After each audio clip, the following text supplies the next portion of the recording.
नमस्कार, आप देख रहे हैं प्राइम टीवी न्यूज। मैं हूं श्रुति। यूपी की कुछ खास खबरों के साथ। लखनऊ के कोतवाली नाका इलाके में एक होटल के कमरे में व्यक्ति की संदिग्ध हालत में लाश पाई गई। एक दिन पुरानी लाश देखकर हत्या की आशंका जताई जा रही है। मौके पर पहुंची पुलिस ने लाश को कब्जे में लेकर मामले की जांच शुरू कर दी है।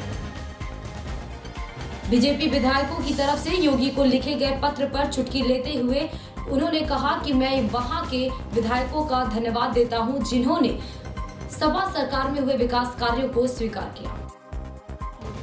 देखिए, जहाँ तक उस मुद्दे पर मैं कुछ नहीं कहूँगा क्योंकि वो बात आज की नहीं है। लेकिन जिस तरह से वो छात्रों के साथ अन्याय हो रहा है, अत्याचार हो रहा है, ये बड़ा अशोभनीय निंदनीय है। और मैं नहीं समझता कैंपस के अंदर कैंपस से जुड़े लोगों के अलावा किसी को भी जाने का अधिकार है।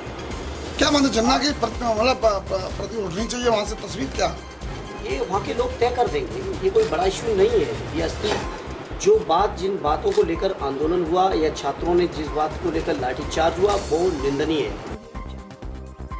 एटा के घुमरिया गांव में एक श्रीमद् भागवत के उद्घाटन के निजी कार्यक्रम में भाग लेने आए बदायूं के सपा सांसद धर्मेंद्र यादव ने पत्रकारों से बात की। सपा सांसद ने अलीगढ़ में चल रहे जिन्ना विवाद पर सीधे तौर पर बचते हुए कहा कि यह मुद्दा यूनिवर्सिटी प्रशासन पर छोड़ देना चाहिए। एटा में जमीन हथियाने को लेकर पति पत्नी की धारदार हथियार से हमला करने का सनसनीखेज मामला सामने आया है, जिसमें पत्नी की मौके पर ही मौत हो गई, जबकि पति को गंभीर अवस्था में जिला अस्पताल लाया गया। घटना के पीछे जमीनी विवाद बताया जा रहा है। आरोप है कि जमीनी कब्जा करने के लालच में भाई और भतीजे ने मिलकर घटना को अंजाम दिया है। वहीं घटना के बाद मौके पर पहुंची पुलिस ने मृतका के परिजनों की तहरीर पर आरोपी महेश और सुनील समेत 5 लोगों के खिलाफ मामला दर्ज कर आरोपियों की गिरफ्तारी के प्रयास शुरू कर दिए हैं। यूपी के इटावा जिले में चंबल नदी में नहाते समय एक बालक समेत 2 लोगों पर मगरमच्छ ने हमला कर दिया। दोनों को नाजुक स्थिति में सफाई के मेडिकल कॉलेज में दाखिल कराया गया है। मगरमच्छ के हमले में घायल हुए अनिल कुमार का कहना है कि वो चंबल नदी में नहाने के लिए गया हुआ था कि अचानक मगरमच्छ ने हमला कर दिया। गाजीपुर में पुलिस ने आज 20,000 के इनामी शातिर बदमाश को गिरफ्तार किया। पुलिस ने इनामी बदमाश को सदर कोतवाली क्षेत्र के कचहरी रोड से गिरफ्तार किया। बदमाश के पास से एक पिस्टल और कई कारतूस बरामद भी किए गए हैं। घटना का अनावरण हुआ। ये 20,000 का इनामिया भी है और इस पूरे घटनाक्रम में इसके 2 साथी और हैं। एक दीपक यादव है, एक पंकज दुबे हैं जो अभी भी फरार चल रहे हैं। उनके लिए टीम गठित कर दी गई और उनके भी तलाश जारी है। जैसे जल्द से जल्द हम उनको भी अरेस्ट करके हिरासत में ले लेंगे। इस पूरे घटना का अनावरण करने के लिए आईजी महोदय द्वारा पूरे टीम को जो इसमें इन्वॉल्व थे, इंस्पेक्टर सदाब क्राइम ब्रांच, उन सभी को अपने स्तर से 20,000 रुपये का इनाम पुरस्कार घोषित करने का ऐलान किया है। पकड़े गए शातिर बदमाश पर जिले के विभिन्न थानों में संगीन अपराध के 26 मामले दर्ज हैं। बदमाश ने पिछले दिनों जिले के बहरियाबाद क्षेत्र के मिर्जापुर गांव में लूट का विरोध करने पर एक युवक की गोली मारकर हत्या कर दी थी। हरदोई के नुमाइश मैदान में नरेश अग्रवाल की जनसभा होगी। हरदोई जिले से 50,000 भीड़ आने की संभावना है। पूर्व राज्यसभा सांसद नरेश अग्रवाल आज हरदोई दौरे पर रहेंगे। भाजपा में शामिल होने के बाद पहली बार नरेश अग्रवाल हरदोई आ रहे हैं। जौनपुर से पूर्व सांसद उमाकांत यादव बसपा से शामिल हो गए हैं। जोनल कोऑर्डिनेटर रामकुमार कुरील ने सैकड़ों कार्यकर्ताओं के सामने इसकी घोषणा की। उमाकांत के साथ उनके पुत्र दिनेश कांत को भी पार्टी की सदस्यता ग्रहण कराई गई।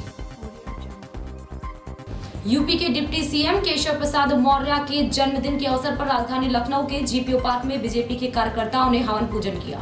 इस दौरान सभी कार्यकर्ताओं ने उनकी लंबी उम्र की कामनाएं भी की। बीजेपी के कार्यकर्ताओं ने डिप्टी सीएम को शुभकामनाएं देते हुए कहा कि हम उनकी लंबी उम्र और अच्छे स्वास्थ्य की ईश्वर से दुआ करते हैं, इसलिए आज यहाँ हवन पूजन का कार्यक्रम रखा गया है।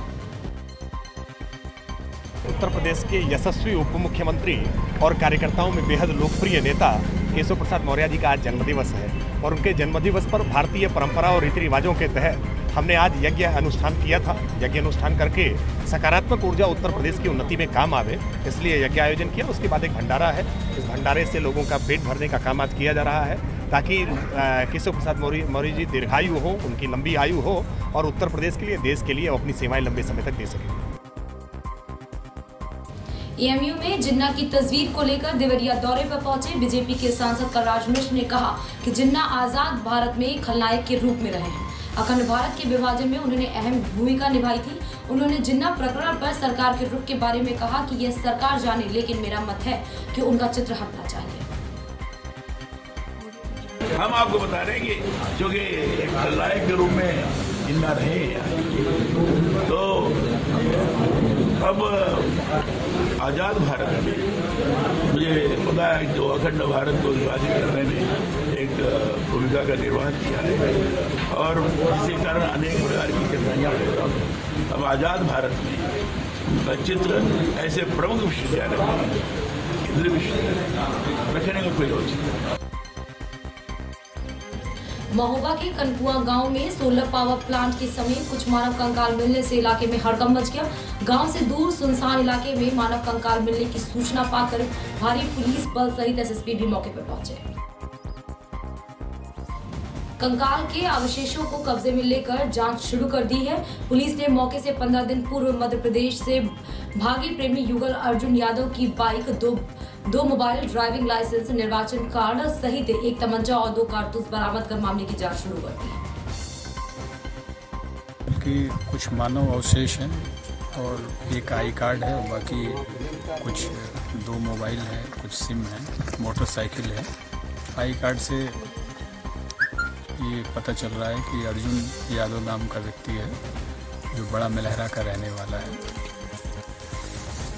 अब इस संबंध में जो है हम लोग मध्य प्रदेश पुलिस से जब बात हुई तो बताया कि इस नाम के व्यक्ति की गुमशुदगी दर्ज की गई थी वहाँ बड़ा मेलहरा थाने पे 20 अप्रैल को। अब इस संदर्भ में हम लोग जो है मध्य प्रदेश पुलिस से संपर्क करेंगे, उसके बाद जो है देखेंगे कि इसमें क्या आगे वैधानिक कार्रवाई करनी है। नगर निगम अधिकारी ने बताया, नगर आयुक्त की आदेश के बाद अतिक्रमण हटाओ अभियान 1 तारीख से 8 मई तक चलेगा। इसमें हमने पुलिस का सहयोग लेकर रास्ते में खो के बोर्ड चबूतरे जो भी आए उनको निरस्त किया गया है। मथुरा के बाद वृंदावन में अतिक्रमण कर रहे लोगों का प्रशासन ने जबरदस्ती अतिक्रमण हटाया। दरअसल मथुरा वृंदावन धर्मग्नि होने के साथ साथ बाहर से आने वाले पर्यटक को मंदिर तक पहुंचाने में रास्ते में हो रहे अतिक्रमण के कारण काफी वक्त लग जाता है। घंटों जाम में फंसे रहने का एक कारण जगह जगह हो रहे अतिक्रमण माना जा रहा है। नगर निगम प्रशासन एवं पुलिस प्रशासन के सहयोग से अवैध अतिक्रमण हटाने की कार्रवाई 1 मई से चालू की गई थी, जो कि 8 मई तक निरंतर चलेगी। इसमें हम लोग पुलिस प्रशासन के सहयोग से आज अंबेडकर पार्क से लेकर अटल्ला चुंगी चौराहे तक अवैध अतिक्रमण हटाओ अभियान चला रहे हैं। इसके अंतर्गत हम लोग जो भी रास्ते में अवैध खोखे, अवैध चबूतरे, अवैध सामान मिल रहा, उसको हम लोग पुलिस के सहयोग से जब्ती करने की कार्रवाई और तोड़ने की कार्रवाई करके हटा रहे हैं। राज्यसभा सांसद और सपा के पूर्व महासचिव अमर सिंह मऊ के सरवा गांव में एक वैवाहिक समारोह में भाग लेने पहुंचे थे। इस दौरान शादी समारोह से पहले उन्होंने मीडिया से बात करते हुए मुलायम परिवार पर जमकर निशाना साधा। अमर सिंह ने कहा कि मुलायम सिंह यादव का परिवार दोगली राजनीति कर रहा है, विवाह करेगा क्षत्रियों की बेटी से और विरोध करेगा सवर्णों का। एक नारा अखिलेश दे रहा है क्षत्रिय विरोधी, क्षत्रियों को बढ़ाया जा रहा है, तो क्षत्रिय विरोधी है। उनके घर का मूल बीज संस्कार सब क्षत्रिय का रहेगा, 1 नहीं 2 नहीं, क्षत्रिय विरोधी है। लेकिन क्षत्रिय बहुएं चाहिए। शिवपाल का लड़का भी क्षत्रिय, मतलब मुलायम सिंह की दोनों बहुएं क्षत्रिय। क्या उन्हें कोई यादव नहीं मिला? अरे लालू यादव की लड़की से ही शादी कर लेते, वो चाहते थे कि उनकी लड़की की शादी हो जाए। हम सही कहे थे लालू यादव। वहाँ मध्य प्रदेश में एक यादव परिवार था, वहाँ कर लेते। तो जब छत्राणियों की लड़कियों से शादी करने में कोई आपत्ति नहीं है, लेकिन सवर्णों के खिलाफ जहर करने में बड़ी आपत्ति है। ये जो दोगली राजनीति है, क्षत्रिय लड़कियाँ स्वीकार हैं, लेकिन क्षत्रिय समुदाय से घृणा है। तो जो संतति पैदा होगी, जो बच्चे पैदा होंगे, वो तो छत्राणी से होंगे, आधा क्षत्रिय खून से होंगे। एटा में जमीन हथियाने को लेकर पति पत्नी की धारदार हथियार से हमला करने का सनसनीखेज मामला सामने आया है, जिसमें पत्नी की मौके पर ही मौत हो गई, जबकि पति को गंभीर अवस्था में जिला अस्पताल लाया गया। घटना के पीछे जमीनी विवाद बताया जा रहा है। आरोप है कि जमीनी कब्जा करने के लालच में भाई और भतीजे ने मिलकर घटना को अंजाम दिया है। वहीं घटना के बाद मौके पर पहुंची पुलिस ने मृतका के परिजनों की तहरीर पर आरोपी महेश और सुनील समेत 5 लोगों के खिलाफ मामला दर्ज कर आरोपियों की गिरफ्तारी के प्रयास शुरू कर दिए हैं। आपको बता दें कि चंदौसी कोतवाली इलाके के SM डिग्री कॉलेज में विनोद BA प्रथम वर्ष का छात्र है। विनोद कोतवाली बहजोई इलाके का रहने वाला है, जो चंदौसी इलाके में एक किराए के मकान में रहकर अपनी पढ़ाई कर रहा था। आरोप है कि आज सुबह लगभग 11 बजे विनोद को किसी ने अगवा कर लिया और उसके भाई के फोन पर विनोद के ही मोबाइल से एक मैसेज भेजा था। का अपहरण हो गया है। कब हुआ अपहरण आपके बच्चे का? मैसेज पहुंचा हम तो जब आए हैं बस। बच्चा चंदौसी क्या करता था आपका? BA फर्स्ट ईयर पढ़ता था। यहाँ किराए पर रहता था? हाँ, किराए पर रहता था। तो मैसेज में क्या लिखा हुआ है? मैसेज में ये लिखा हुआ है कि आपका लड़का उठा लिया गया है, बचाओ तो बचाओ, ना आज ही मारेंगे। संभल में BA प्रथम वर्ष के छात्र के अपहरण का मामला सामने आया है। आज सुबह लगभग 11 बजे छात्र के अपहरण की जानकारी मोबाइल पर मैसेज कर दी गई, जिसके बाद परिजनों ने इसकी तहरीर थाने में दी। पुलिस मामले को दर्ज कर आगे की कार्रवाई में जुट गई है। ये SM कॉलेज का एक छात्र है जो मूलतः बहजोई थाना क्षेत्र का रहने वाला है। यहाँ पे BA प्रथम वर्ष में पढ़ रहा था और यहीं किराए से मकान लिए हुआ था संभल गेट में। इसमें जो कथित गायब है जो बच्चा, उसके भाई की तरफ से तहरीर आई है कि उसके मोबाइल पे एक मैसेज आया है इसी के भाई के मोबाइल से, और उसमें ये लिखा है कि ये भाई को बचा सको तो बचा लो, अन्यथा मार देंगे। उसी के तहरीर पर हमने मुकदमा अपराध संख्या 272/18 धारा 364 पंजीकृत किया है। टीमें लगा दी गई हैं और जल्द से जल्द जो लड़का है उसको बरामद करने का प्रयास किया जा रहा है। घटना का अनावरण शीघ्र किया जाएगा। संभल जिले के गांव धन्नूपुरा में आजादी के 70 साल बाद बिजली पहुंचने पर ग्रामीणों में खुशी का ठिकाना नहीं रहा। ग्रामीण का कहना है कि गांव में बिजली आने के बाद हमारे जीवन में काफी बदलाव आया है।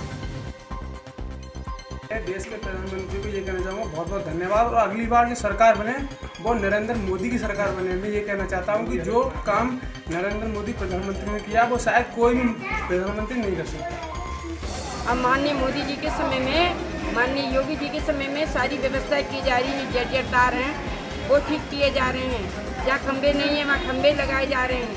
ये उन्हीं के सरकार में, उन्हीं के विधायक के द्वारा लगी हुई है। चढ़रुआ और धन्नूपुरा दोनों गाँव में लाइट जो है वो भारतीय जनता पार्टी के विधायक गुलाब देवी के द्वारा ही हुई है। गाँव वालों ने बताया कि हमारे गांव के बच्चों को डिबिया या मोमबत्ती की लाइट में नहीं पढ़ना पड़ता है और वह बल्ब की रोशनी में आसानी से पढ़ सकते हैं। वहां के छात्र छात्राओं का भी कहना है कि गांव में बिजली आने के बाद उन्हें पढ़ाई करने में काफी सुविधा हुई है। अलीगढ़ से बीजेपी के सांसद सतीश गौतम का वीडियो सोशल मीडिया पर वायरल हुआ है। इस वीडियो में सांसद सतीश गौतम रेलवे स्टेशन प्रभारी को फोन कर धमकाते हुए नजर आ रहे हैं। वीडियो में वह रेलवे के अधिकारियों को सभी ट्रेनों को रोककर उस ट्रेन को आगे लाने की बात कर रहे हैं जिसमें बीजेपी के प्रदेश अध्यक्ष महेंद्र नाथ पांडे लखनऊ से अलीगढ़ पहुंचने वाले थे।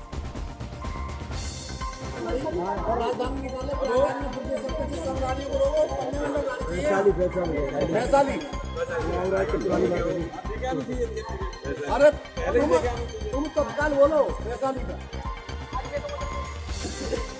पता करो वैशाली 10 मिनट में यहाँ चाहिए। सत्य से उसमें यार राजधानी बात में पहले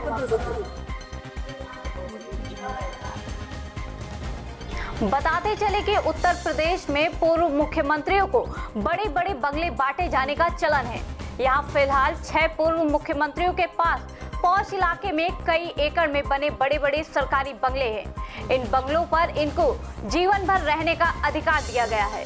इसी अधिकार को गैर कानूनी मानते हुए लोक प्रहरी नामक एक NGO ने सुप्रीम कोर्ट में अगस्त 2017 में एक विशेष अनुमति याचिका दायर की थी।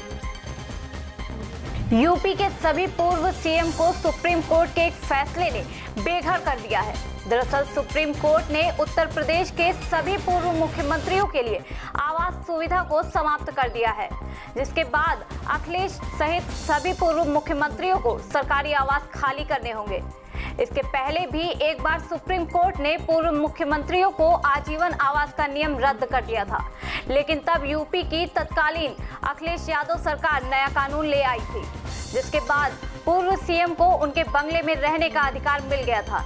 लेकिन एक बार फिर से सुप्रीम कोर्ट ने पूर्व मुख्यमंत्री को आवास सुविधा से वंचित कर दिया है, जिसमें सुप्रीम कोर्ट ने यूपी सरकार के कानून को अमान्य घोषित कर दिया है।